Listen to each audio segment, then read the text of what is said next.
It seems like everyone's talking about politics. We just had the Democratic National Convention, before that the Republican one. And what is the Torah's view on leadership and what makes a good leader? And this week's Parsha actually identifies what makes a good leader. Moshe Rabbeinu knew that he wasn't going to be allowed to enter into the land of Israel. And so he asked God for a successor. Someone's going to take over the mission, the challenge of bringing the Jewish people into the land of Israel. And Moses makes a very interesting request. He asks God to find someone who can go out before the people and come in before the people. That's the wording that he uses when he asks God to find a successor. Eventually, Joshua was given that role to be the one who's going to lead the Jewish people very successfully, by the way, into the land of Israel, to conquest it and to divide the land among the tribes. But what are these words? To go out before them and to come in before them. And the commentators say something fascinating, which is really a principle of Jewish leadership, meaning leadership by Jews, but also ideas from Jews about leadership.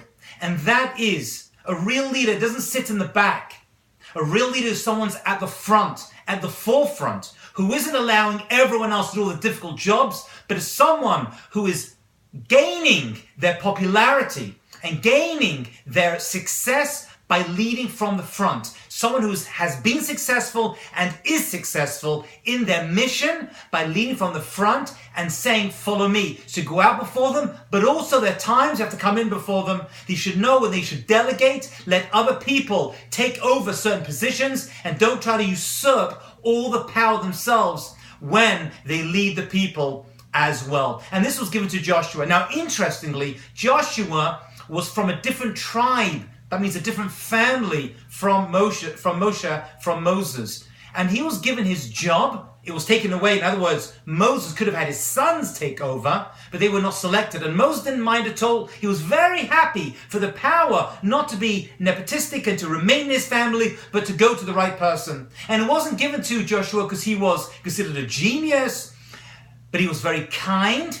He was a shepherd, if you will, of the people. And he was also open to learning.